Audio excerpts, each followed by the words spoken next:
Hello दोस्तों, कैसे हैं आप सभी लोग। एक बार फिर से स्वागत है आपका हमारे YouTube channel study with Yogesh में।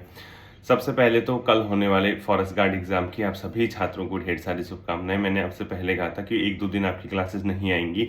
मैं हूं नहीं जहां से मैं आपको क्लासेस देता हूं, मैं थोड़ा सा बाहर गया हुआ हूं। तो जो कल एग्ज़ाम है उस चीज़ को मद्देनज़र रखते हुए थोड़ा सा एक हल्का सा मोटिवेशन, हल्का सा छात्रों को एक गाइड करना, ये काफ़ी मायने रखता है बच्चों एग्ज़ाम से 1-2 दिन पहले, ठीक है।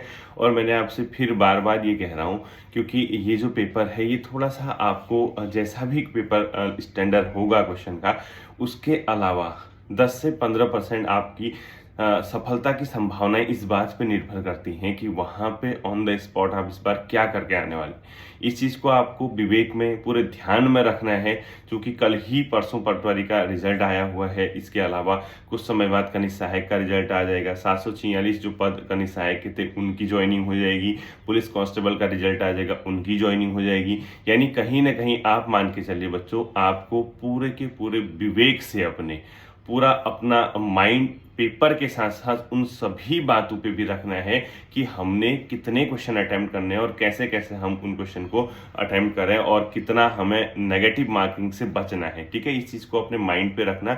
और अगर आपने इस प्रकार से पेपर में सॉल्व पेपर कर दिया, अपने पूरे विवेक के साथ अगर पेपर पे बैठे आप, अन्य पेपर में क्वेश्चन कैसे आए हैं, इन बातों के अलावा अन्य बातों पर भी अगर आपने चीज़ों को पे काम किया है, तो मान के चलिए कि आपके सफल होने के चांसेस बहुत ज़्यादा बढ़ जाएंगे, ठीक है। मैं आपसे फिर कह रहा हूं, क्योंकि ये जो पेपर है इसको थोड़ा सा 2 तरीके से आपको समझना है। 2 तरीके का क्या मतलब होता है, एक तो आपकी मेहनत जो आज तक आप करते आए हैं, जो कि प्रथम यानी प्राथमिक जो चीज़ें होती हैं, यानी प्रायोरिटी जिस चीज़ की होती है वो यही होती है कि हम लोगों ने आज तक कितना पढ़ा, क्या पढ़ा और पेपर में क्या दिखा और हम उसको कैसे डील कर रहे हैं। और होता भी क्या है, जो क्वेश्चन आपको आते होंगे ऐसा कभी नहीं होगा कि आप उन क्वेश्चन को छोड़ के आए या उन क्वेश्चन को ना करें, ये तो संभव है ही नहीं। क्वेश्चन तो आप सॉल्व करेंगे ही करेंगे, ठीक है। तो इस बात को आप लोग ध्यान रखना। दूसरी सबसे जो महत्वपूर्ण बात है वो बात क्या है, आपके जो पेपर हॉल में एंजाइटी होती है, आपको जो घबराहट जिसको आप लोग कहते हैं, आपको लगता है कि यार हमें आने वाले क्वेश्चन भी गलत कर आ रहे हैं, ये सब चीज़ों पे थोड़ा सा बचने की कोशिश करना। क्योंकि एक अनुभव होता है बच्चों, बैक टू बैक आप एग्जाम दे रहे हैं। आप ही लोगों ने पटवारी का एग्जाम दिया, आप ही लोगों ने कनिष्ठ सहायक का दिया होगा, आप में से ही कई लोगों ने पुलिस कांस्टेबल का एग्जाम दिया होगा, पहले से भी कई एग्जाम देते आए हुए हैं। तो आपको मिस्टेक से बचना है, सबसे बड़ी चीज़ है, ठीक है। पेपर हॉल पे जाइए, जैसे ही पेपर आता है, मैं आपसे पहले भी कह के आया हूं, सबसे पहले पूरा पेपर 100 नंबर का पढ़ने से बेहतर ये है, पेन पकड़िए, जो क्वेश्चन आ रहा है उसको गोले लगाते रहना शुरू कर दीजिए और ऐसे क्वेश्चनों को सबसे पहले पकड़ना है जिसमें आप 100% श्योर हैं कि यार इसका आंसर ये ही होगा। अन्यथा आप अगर किसी भी केस में जहां आपका 50-50 हो, यानी 50% आपको लगता है ना ये हो सकता है, आधा आपको लगता है कि इसका आंसर ये होगा, ऐसा कहीं भी हो उस चीज़ से आपको बचना होगा। इसके अलावा जिस क्वेश्चन को आपको बिल्कुल भी पता नहीं है उससे पहले बचना होगा। सबसे पहली प्रायोरिटी आपकी होनी चाहिए कि एग्जामिनेशन हॉल में बैठ के जब आप OMR सीट वगैरह अपने रोल नंबर वगैरह भरते हैं, और एक चीज़ ध्यान रखना, मैं फिर कह रहा हूँ, कल मुझसे पेपर के बाद ये मत कहना कि सर मेरा रोल नंबर ये मिस्टेक हो गया, मेरा ये मिस्टेक कर दिया OMR सीट में। बच्चों ये बचपना वाली जो हरकतें हैं या जो इस टाइप की जो मिस्टेक है, इतने मेजर मिस्टेक, ये मत करना, ठीक है। हालांकि बहुत सी चीज़ें चल जाती हैं, लेकिन कभी भी एक चीज़ याद रखना, एग्जामिनेशन हॉल पे आपका रोल नंबर और क्वेश्चन बुकलेट सीरीज वो गलत नहीं होना चाहिए। मेन सबसे बड़े जो होता है, क्योंकि कंप्यूटर जो पकड़ता है आपका उसी के आधार पर पकड़ता है, क्वेश्चन बुकलेट सीरीज होती है, उसमें एक और एक रोल नंबर होता है, ये चीज़ें गलत नहीं होनी चाहिए, ठीक है। OMR सीट को ढंग से भरना। पेपर जब हाथ में आ जाता है, हाथ में आने के बाद कई लोग क्या करते हैं, पहले पूरा का पूरा 100 नंबर का पेपर पढ़ते हैं, यानी कंप्लीट 100 मार्क्स का पेपर पढ़ेंगे। और 100 मार्क्स का पेपर पढ़ने के बाद उसमें वो साथ ही गोले भी लगाते हैं बगल में, यानी पेपर में ही। फिर क्या करते हैं, ऐसे में उनका लगभग 1 से 1.5 घंटा बर्बाद हो जाता है। फिर वो क्वेश्चन OMR सीट को भरना शुरू करते हैं। और कभी कभी क्या होता है कि एक सीरीज अगर खराब हो गई, यानी क्वेश्चन नंबर 24 की जगह 25 टिक हो गया, तो फिर वो पूरी सीरीज खराब हो जाती है। तो ये इन चीज़ों से बचना, ये मिस्टेक नहीं करनी है। जितना मेरा अपना सेंस है, जितना मैं मानता हूं, आप लोगों को सबसे पहले क्या करना चाहिए, जैसे पेपर हाथ में आता है, OMR सीट को फिल करने के बाद क्वेश्चन सॉल्व करना शुरू कर दीजिए। आपको क्वेश्चन नंबर पहला आता है, आप उसको सॉल्व कीजिए। क्वेश्चन नंबर 2 नहीं आता, छोड़िए। क्वेश्चन नंबर 3 आता है, उसको सीधे सीधे कीजिए। यानी ऐसे क्वेश्चन जहां आप 100% श्योर हैं, क्योंकि पेपर थोड़ा सा पिछले 2 पेपर को देखते हुए बच्चों में एक भय का माहौल भी है, उनको ये थोड़ा सा डर भी रहता है, यार इतना पढ़ने के बाद भी अगर इससे आउट अगर क्वेश्चन आते हैं, यानी सिलेबस से हट के क्वेश्चन आएंगे तो हमारा क्या होगा। वो तो बच्चों सबके लिए आता है, ठीक है। आपको ये नहीं सोचना है कि यार इससे बाहर आए, इससे अंदर आए, उससे क्या फर्क पड़ जाएगा बताइए? आपको तो सिंपली ये मान के चलिए अपना पेपर जो आपको आता है वो कीजिए, जो नहीं आता पहले उसको स्किप कीजिए, ठीक है?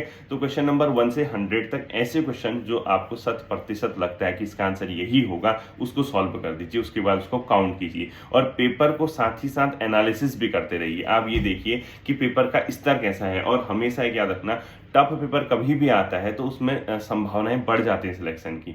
अगर ऐसे छात्र जो सिर्फ वन लाइनर या वनडे के एग्जाम के हिसाब से रट के अगर क्वेश्चन करते हैं तो उनके लिए थोड़ी सी मुश्किल होती है, वरना जब टफ पेपर आता है तो आपके सिलेक्शन के चांसेस भी बढ़ जाते हैं, क्योंकि जो लंबे समय से पढ़ रहा होगा कितना भी टफ पेपर आ जाए 60% क्वेश्चन या 50 से 60% क्वेश्चन वो कर ही लेता है, ठीक है, किसी न किसी तरीके से। और थोड़ा सा उसको वहां पे अपने विवेक से काम करना होता है। कुछ क्वेश्चन ऐसे होते हैं जो यार 50% वाले होते हैं कि यार 50% ये भी लग रहा है, ये भी लग रहा है, इस टाइप के, यानी थोड़े से डाउटफुल जो होते हैं, फिर उनको सॉल्व कीजिए। तो सबसे पहली प्रायोरिटी क्वेश्चन नंबर 1 से 100 तक जो क्वेश्चन आ रहे हैं उसको करते रहिए, ठीक है? बिल्कुल ये नहीं सोचना है कि यार मैं पहले पेपर पढ़ूं, पूरा करूं। उससे क्या होता है ना, पहले पेपर पढ़ने से सबसे बड़ा नुकसान मैं आपको बता रहा हूं। पहले अगर पूरा का पूरा पेपर पढ़ लोगे तो उससे सबसे बड़ा नुकसान ये है कि बीच बीच में अगर कोई क्वेश्चन आपको नहीं आए तो आप बढ़ते तो आगे रहोगे, दिमाग वहीं जाएगा। उसके चक्कर में क्या होगा, आने वाला क्वेश्चन भी गलत हो जाता है। यानी सपोज आप क्वेश्चन पूरे पढ़ रहे हैं, आपको क्वेश्चन नंबर 25 नहीं आता है किसी केस में, तो क्वेश्चन नंबर 25 ना आने के चक्कर में आप क्वेश्चन नंबर 37 में पहुंचोगे, दिमाग 25 में ही जाएगा, यार वो क्वेश्चन छूट गया मेरा। ऐसा बहुत बार हो गया, ये सिर्फ एक ही केस नहीं है। तो इससे क्या होता है, जो क्वेश्चन आने वाला होगा, क्योंकि एग्जाम का प्रेशर है, एग्जामिनेशन हॉल का दबाव है, तो वो जो दबाव है वो आने वाले क्वेश्चन भी आपको क्या कर देता है, गलत कर देता है। तो इस चीज से हमें क्या करना है, बचना होगा। और इसका एक सबसे बढ़िया समाधान है, आप पेपर पकड़िए, आपको 1 से 100 तक जो क्वेश्चन आते हैं उसमें आप गोले लगाइए। सिंपली आप, सिंपल सी बात है, उसमें गोले लगाइए और उसके बाद जब पूरा 100 नंबर पेपर आप पहुंच जाते हैं एक बार, उसके बाद उसको काउंट कीजिए कि आखिर पेपर का, क्योंकि 1 से 100 नंबर तक पहुंचने में आपको ये भी तो पता चल जाएगा ना कि पेपर का स्तर क्या है। पेपर के लेवल से भी तो आप वाकिफ हो जाएंगे, आपको लग जाएगा कि पेपर हार्ड है तो आपको उतने सॉल्व करने हैं, आपको लगता है ना पेपर इजी है, पेपर नॉर्मल है, आपको उतने सॉल्व करने। तो ये हमेशा याद रखना है कि 1 से 100 तक पहुंचने के बाद हमारा पेपर का स्तर क्या था और हमने कितने अटेम्प्ट किए। आपको लगा यार पेपर काफी हार्ड आ गया, बहुत हार्ड आ गया, और आपके 55 क्वेश्चन बन रहे हैं एग्जैक्ट वाले, उसके बाद कंफ्यूजिंग वाले भी तो होंगे, तो 10-12 क्वेश्चन, 12-13 क्वेश्चन आप एक्स्ट्रा करेंगे तो 65, 60 या 68 के आसपास आप सेफ हो जाएंगे, क्योंकि बहुत बड़ी भर्ती है। अब मैं ये नहीं कह रहा कि कट ऑफ कितनी जाएगी, पेपर ही पता नहीं, कैसे कह दूं मैं कट ऑफ कितनी जाएगी या लगभग क्या अनुमानित रहेगा या कितने आपको आने चाहिए, तो वो तो आपको ही पता चलेगा। और इवन मैं आपको बता रहा हूँ, मुझसे पहले आप लोगों को पता चल जाएगा कि इसकी कट ऑफ कितनी जा सकती है, क्योंकि आपको पहले पेपर मिल जाएगा। मुझे तो तब पेपर मिलेगा जब आप लोगों का पेपर छूट चुका होगा, यानी मुझे देर से पता चलेगा, आपको पहले पता चलेगा। तो ये बात आपको अपने ध्यान में रखनी है, माइंड पे पूरा का बात जो है बिठानी है कि यार हमारा पेपर का स्तर ऐसा है, हमें इतने क्वेश्चन करने चाहिए, वो सब चीजें, ठीक है। जब आप ये सब करोगे, 100 नंबर तक के पेपर पे पहुंच चुके होगे, पहले राउंड में काउंट करना कितने बन रहे हैं, फिर पूछना खुद से। अगर किसी केस में पेपर इजी है, यानी नॉर्मल क्वेश्चन है, या कभी ऐसा हो जाता है कि हम पहला राउंड करते हैं और हमारे 70 आ जाते हैं और हम टोटल ही 73, 74 करके आते हैं, ऐसी गलती मत करना। जो छात्र एग्जैक्टली 7 करके आ जाएगा, एक पेपर का एक अपना स्तर होता है, जो छात्र एग्जैक्टली 100% ये मान के चलता है कि उसके 70 आ ही आ रहे हैं, तो उसको 72, 73 नहीं करने चाहिए, उसको करने चाहिए 84, 85। यानी किसी भी केस में अगर आप जितने मार्क्स में श्योर हैं, यानी मैं उन लोगों की कह रहा हूं जो पढ़ते हैं, अब किसी के 45 नंबर है, वो 10 नंबर एक्स्ट्रा 55 करके आएगा, उसका सिलेक्शन हो जाएगा, मैं ये नहीं कह रहा। मैं ऐसा कहना चाह रहा हूं, पेपर के स्तर को देखते हुए आपको लगा कि पेपर ठीक है, एवरेज से भी ऊपर का पेपर है, इसमें कट ऑफ लगभग 70, 72, 75 ऐसी जा सकती है। कौन इसको एनालिसिस करेगा? आप ही लोग करेंगे ना, आपको भी तो पता है, आप भी तो पढ़ने वाले हैं। तब जाके जब आप किसी केस में ऐसी कंडीशन पे, इस कंक्लूजन पे पहुंचते हैं कि यार कट ऑफ इतनी जा सकती है, तो उसके बाद आपको क्या करना है, उससे 10 क्वेश्चन एक्स्ट्रा करने हैं। पिछली बार रुद्रप्रयाग से एक पवन सिंह, हाँ वो सुन रहे होंगे मुझे, उनका कल भी पेपर होगा, जब पटवारी का री एग्जाम होना था, उससे पहले जो पटवारी का पहला पेपर था, ठीक है, हालांकि उनका पटवारी में फिर से हो गया ईडब्ल्यूएस में रुद्रप्रयाग से, तो पटवारी के पहले पेपर में उन्होंने क्या किया, मैंने मेरी बात सुनी थी, तो क्वेश्चन कितने करके आए, उनको एग्जैक्टली आंसर 72 अटेम्प्ट करके आए 74, और घर आके फिर पछता रहे हैं, बोला कि सर मैंने इतने की। जब पेपर इजी था तो आपने 72 अगर आपको एग्जैक्ट पता थे 2 ही क्वेश्चन एक्स्ट्रा क्यों किए? उस केस में आपको कम से कम 10 से 12 क्वेश्चन एक्स्ट्रा करने होंगे। 10 से 12 क्वेश्चन में अगर 5-7 क्वेश्चन भी सही हो जाएंगे तो आप 76, 77, 78 पहुंच जाएंगे, और 10-12 क्वेश्चन गलत भी हो जाएंगे तो 2 ही नंबर पीछे आएंगे, यानी 70 तब भी पहुंचेंगे। तो कहीं ना कहीं जब आप ये मान के चल रहे कि 72 में सिलेक्शन नहीं होगा तो 70 में भी नहीं होगा, लेकिन आप 10-12 एक्स्ट्रा कर जाएंगे तो 76, 77 में सिलेक्शन हो सकता है। तो कभी कभी ऐसी चीजें विवेक, क्योंकि मैं ये भी मानता हूं कि दिमाग एग्जामिनेशन हॉल पे इतना सोचता ही नहीं है, ये तो मैं कह रहा हूं एक अध्यापक होने के नाते, एक शिक्षक होने के नाते मैं आपको सिर्फ गाइड कर रहा हूं कि ऐसा सोच सकते हो, विचार कर सकते हो, ध्यान में रखना मेरी बातों को। वरना होता क्या है एग्जामिनेशन हॉल पे, एक रियलिटी भी है, आप क्वेश्चन सॉल्व करने लगोगे 1 से 100 तक आपको किसी की बात याद नहीं आएगी, किसी की शकल याद नहीं आती है, आप खुद में ही मस्त रहते हैं, क्वेश्चन करते हैं, सॉल्व करते हैं, आएगा आएगा नहीं आएगा नहीं, फिर इतना कहाँ सोचता है आदमी। लेकिन इस बार आपको सोचना चाहिए, सोचना पड़ेगा, और सोचना इसलिए पड़ेगा क्योंकि 894 पदों पे अगर आप लोगों का सिलेक्शन होता है, होना तो है ही, सभी का होना है, 894 तो सेलेक्ट होंगे ही ना।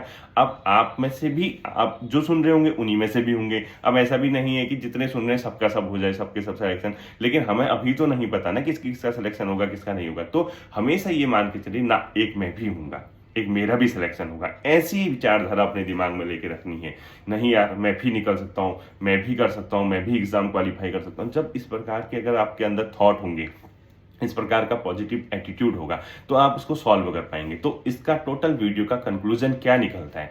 कंक्लूजन ये निकलता है, पेपर हार्ड आता है किसी केस में तो घबराना नहीं है, बोलना है ना मैं डट के लड़ूंगा। क्योंकि कनिष्क सहायक तो आप देख चुके हैं ना, कनिष्क सहायक का पेपर तो हार्ड था। अब घर आके आप देखना, जब कट ऑफ जाएगी 62, 64, 65, ऐसे कम कहीं कट ऑफ रहेगी 60 से 65 के मिड में, तो तब आपको लगेगा यार जैसे किसी के 59 होंगे, यार मुझे 2-4 क्वेश्चन मैंने थोड़ा सा अलग कर लिए होते या गलत तुक्के नहीं लगाए होते। वो होता ही है बच्चों, क्योंकि ना सभी बच्चे एक समान होते हैं, कुछ ही बच्चे ऐसे होते हैं जो एक्स्ट्रा ऑर्डिनरी होते हैं, जो बैक टू बैक अलग अलग एग्जाम निकालते रहते हैं, क्योंकि उन लोगों को एक बार पता चल गया पढ़ने का तरीका क्या है। क्योंकि कई लोग क्या करते हैं, ये भी एग्जाम क्वालिफाई, ये भी एग्जाम क्वालिफाई, ये भी, क्योंकि पैटर्न तो सेम है ना, अलग पैटर्न थोड़ा है। आपने ग्रुप सी का एग्जाम 1 निकाल दिया, 100 नंबर के पेपर पे 40 की उत्तराखंड, 20 की हिंदी, उसके बाद थोड़ी सी जीएस और रीजनिंग वगैरह, वही एग्जाम अगर आपने एक बार पहले पढ़ लिया अच्छे से तो बार बार वो एग्जाम निकलेगा। हाँ, अगर आपने पहले ग्रुप सी का निकाला, उसके बाद आपने कोई दूसरे लेवल का एग्जाम निकाल लिया, उससे हार्ड लेवल का, फिर उससे हार्ड, तब तो बात है। वरना आप लोगों को एक बार पढ़ने का तरीका आ गया, फिर आप बैक टू बैक एग्जाम निकालेंगे ही निकालेंगे, और हो भी यही रहा है।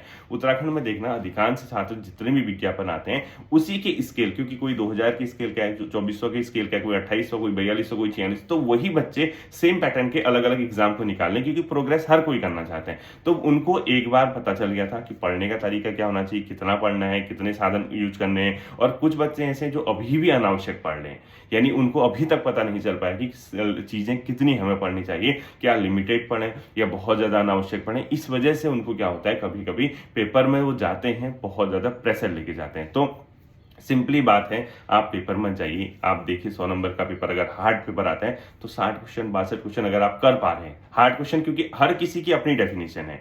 मेरे नजरों में हार्ड पेपर वो है क्योंकि सिलेक्शन 60% मार्क्स तो मांगता ही मांगता है, हार्ड पेपर हो इजी पेपर हो, 60% सिलेक्शन में मांगता ही मांगता है। अब कोई 45 क्वेश्चन सही करके आ रहा है, कोई 48 करके आ रहा है, कोई 50 करके आ रहा है, तो फिर उनके लिए नहीं लागू होता है कि आप हार्ड पेपर है इतने ही करके आओ, फिर आप 10-12 क्वेश्चन, 15-16 क्वेश्चन, 20 क्वेश्चन एक्स्ट्रा करके आएगी, 25 क्वेश्चन एक्स्ट्रा करके। हाँ, बहुत हार्ड पेपर आ गया जैसे कनिष्क सहायक के लेवल के पेपर थे, हालांकि वैसा नहीं आएगा क्योंकि ये तो ग्रुप सी के पैटर्न पे आधारित है, वो जो है यूकेपीएससी का अपने सिलेबस था। अगर किसी केस में पेपर हार्ड आता है, पेपर टफ आता है, तो आप लोगों को 65 क्वेश्चन अगर आपके बन जाते हैं का मतलब घिस पिट के, यानी ऐसा नहीं कि 65 पहले अटेम्प्ट में 65 बनने का मतलब पेपर इजी है, सिंपल सी बात है ना। अगर आप 65% फर्स्ट अटेम्प्ट कर पा रहे हैं 100%, उसके बाद तो जो 10-12 क्वेश्चन एक्स्ट्रा बनते हैं वो सभी के तुक्के से बनते हैं, कोई गैस करता है, कोई कुछ करता है, कुछ सही होते हैं, कुछ गलत होते हैं, तो 10-12 क्वेश्चन वो आगे चला जाता है, तो 75-76 ले आता है। यानी पहले ही अटेम्प्ट में अगर आप 60-65% क्वेश्चन कर पा रहे हैं तो पेपर नॉर्मल मान के चलना, और पेपर अगर आप इससे कम कर पा रहे हैं 50 से 60 के बीच मॉडरेट मानना, और 50 से कम कर पा रहे हैं तो फिर हार्ड हो गया, ठीक है। और ये हर छात्र के लिए अलग से इसकी परिभाषा रहेगी, क्योंकि किसी ने अच्छा पढ़ा होगा, किसी ने कम पढ़ा होगा, लेकिन मैं उनकी बात कर रहा हूं जो निकलने वाले, जो 894 बच्चे हैं, जो उस तरीके की सोच रखते हैं कि यार हाँ पेपर हमने पढ़ा है, इसको हम हार्ड कह सकते हैं, इसको हम इजी कह सकते हैं। जैसे कनिष्क सहायक को सभी ने हार्ड कहा, लेकिन जो पहली बार पढ़ रहे थे उनके लिए वो भी हार्ड था, और जो मतलब जो पहले पटवारी का इजी आया था वो भी उनके लिए हार्ड था, उनकी बात नहीं चल रही, ठीक है। तो करना, क्वेश्चन अटेम्प्ट करना, देखना कितने काउंट हो रहे हैं, उसके बाद सीधे दिमाग लगाना है। 1600 कुछ बत्ते किस में निकलेंगे, कांस्टेबल में, 500 कुछ बच्चे किसमें निकलेंगे, पटवारी में, वो नहीं आने वाले हैं, ठीक है।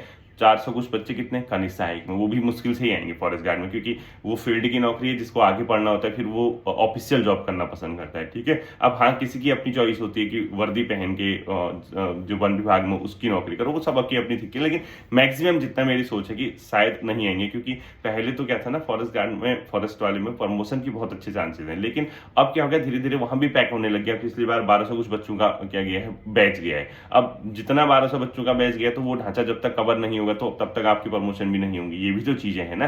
तो खैर वो तो बात की बात है प्रमोशन वगैरह की, लेकिन आप लोगों को ये ध्यान रखना है, पेपर करने के बाद आपके जो क्वेश्चन आ रहे हैं, आपके कितने अटेम्प्ट हो रहे हैं, और पद भी दबा के हैं, 894 बतेरे पद होते हैं बच्चों, बहुत से पद होते हैं, इतने में आपका नंबर आना बहुत ही एक स्वाभाविक सी बात है। बहुत बच्चे तर जाएंगे इस बार, देखना। 1600 कुछ कांस्टेबल, 500 कुछ पटवारी, 400 कुछ खनिज सहायक, 700 कुछ फिर खनिज सहायक, उसके बाद ये आपका 894 बच्चे, यानी 3-3.5 हजार बच्चे अगर निकल जाते हैं तो बहुत बड़ी बात है। उसके बाद एलटी की ज्वाइनिंग हो चुकी है, एलटी के बच्चे निकल चुके हैं, वहां भी ज्वाइनिंग हो चुकी है, तो आपका भी बहुत क्लोज आप पहुंच चुके हैं सफलता के, बहुत नजदीक आप सफलता के हैं, और इस सफलता को आपको भुनाना है। किसी भी केस में कल के एग्जाम में आपको भी उस लक्ष्मण रेखा को पार करना होगा जो आपको पार होने से रोक रही है, यानी लक्ष्मण रेखा का सेंस ये मतलब सफलता की लाइन, उस लाइन को आपको पार करना है। और उस लाइन को पार करने के लिए कल जो 11 से 1 है या 10 से 12 जो भी पेपर का आपका टाइम है, उस टाइम में उस 2 घंटे को आपने कैसे वहां पे स्पेंड कर दिया, वो इस बात पे डिपेंड करेगा कि आपकी सफलता आपके कितने क्लोज है। कल ही पता चल जाएगा बच्चों किसको सफलता मिलने वाली है, किसको नहीं मिलने वाली, इस बैच को लेके, ठीक है। बाकी पटवारी का जिसका नहीं हो पाया किसी केस में, बच्चों भूल जाइए, जो गया सो गया, उस पर विचार करके उसको सोच के कुछ फायदा नहीं है। कम से कम आपके सामने एग्जाम पड़े हैं, आपके पास बहुत से एग्जाम होंगे, फॉरेस्ट गार्ड का एग्जाम आपके पास है, बंदी रक्षक की फिजिकल की डेट आ चुकी है, दरोगा का भी एग्जाम आपके पास होगा, आरओ एआरओ का एग्जाम 18 जून, क्योंकि एग्जाम का कैलेंडर दिया हुआ है आयोग ने, वो आपकी डेट दी है। इसके अलावा लोअर पीसीएस आपके पास होगा, अपर पीसीएस आपके पास होगा। अगर किसी केस में, अभी वो तो मैं कह नहीं सकता कि न्यायालय में विचाराधीन है, स्नातक स्तरीय या वन दरोगा के उनके एग्जाम होते हैं तो भी ठीक है, नहीं होते हैं तो भी ठीक है, उसमें तो मैं कोई टिप्पणी नहीं करूंगा, क्योंकि वो न्यायालय में अपना विचाराधीन है। जो भी होगा वो तो जैसी कंडीशंस बनेंगे उसके हिसाब से हम उस पर क्या करेंगे, आगे क्या विचार करेंगे, ठीक है। तो आप लोगों को बिल्कुल पॉजिटिव होके जाना है, बिल्कुल तनाव नहीं लेना है। सर की बात याद रखना कि पेपर सॉल्व करने से पहले या पेपर सॉल्व करने के बाद कितने क्वेश्चन अटेम्प्ट करने हैं, उसके साथ साथ ही कितने लोग डीबी में नहीं आएंगे, ठीक है। और निकाल कौन रहे हैं एग्जाम, वही पटवारी निकाल रहे हैं, वही पुलिस निकाल रहे हैं, वही आपका जो खनिज सहायक निकाल रहे हैं, वही आपका स्नातक स्तरीय निकाल रहे हैं, वही बच्चे घूम फिर के हैं। तो जब वो ऊपर के पोस्ट पे निकल जाएंगे तो फिर वो फॉरेस्ट गार्ड पे नहीं आएंगे, तो फिर आप लोगों का नंबर उसमें आना जायज है, ठीक है। इसके अलावा जिन छात्रों का अभी ये पटवारी में हो जाएगा, डीबी में या वगैरह में, या जिसका पुलिस कांस्टेबल में हो जाएगा, बच्चों अगर थोड़ा सा मतलब ह्यूमैनिटी दिखाओगे या अपने भाइयों का भला चाहोगे, तो अगर आप, हाँ, अगर आपका नेचर नहीं है पुलिस में करने का तो अलग बात है, वरना अनावश्यक डीबी में मत जाना। यानी जब फॉरेस्ट गार्ड का एग्जाम, क्योंकि रिजल्ट तो आ ही जाएगा 1-1.5-2 महीने में, इसका भी आ ही जाएगा जब इतने टाइम में आ रहे हैं, तो अनावश्यक रूप से डॉक्यूमेंट वेरिफिकेशन में आप लोगों से मैं रिक्वेस्ट करूंगा, जो नहीं जाने वाला, अगर हाँ आपको लगता है कि ना मुझे इस पोस्ट पे जाना, तब तो ठीक है, लेकिन अगर किसी केस में आपको लगता है कि नहीं मुझे यहाँ नहीं जाना इस पद पे, तो मैं आपसे रिक्वेस्ट करूंगा डॉक्यूमेंट वेरिफिकेशन में मत जाना, ठीक है। जो भी मतलब जिस पोस्ट पे नहीं जाना चाहता उस पोस्ट की बात कर रहा। हाँ, ये भी एक क्वेश्चन उठता है कि ज्वाइनिंग का कोई भरोसा नहीं, कब भर्ती कैंसिल हो जा रही, कोई पता नहीं चल रहा, वो अलग इश्यू है। लेकिन अब अगर किसी केस में आपकी ज्वाइनिंग वगैरह के डेट आप कंफर्म हो जाते हैं कि हाँ होगी, तो उस केस में आप लोगों को डॉक्यूमेंट वेरिफिकेशन से बचना है और अपने भाइयों को, अपने छोटे भाइयों को मौका देना है। तो कहीं ना कहीं इस प्रकार से अधिकांश लोगों के, क्योंकि कोई बच्चा अकेला नहीं है, उसके पास साथ उसके पूरे परिवार की उम्मीदें, उसका भविष्य है, उसके अरमान है, इन चीजों को भी आप लोगों को ध्यान में रखना है। तो आप सभी लोग एक दूसरे को कोऑपरेट कीजिए, एक दूसरे को सहयोग कीजिए, अच्छा प्रदर्शन एग्जामिनेशन हॉल पे करके आना। मेरी शुभकामनाएं आप सभी छात्रों के साथ है, आप अच्छा करके आएंगे, आपने आज तक अच्छा किया है, आने वाले समय में भी आप पेपर को अच्छे से सॉल्व करेंगे। इन्हीं शब्दों के साथ फिर से एक बार कल फॉरेस्ट गार्ड एग्जाम की ढेर सारी शुभकामनाएं। Thank you.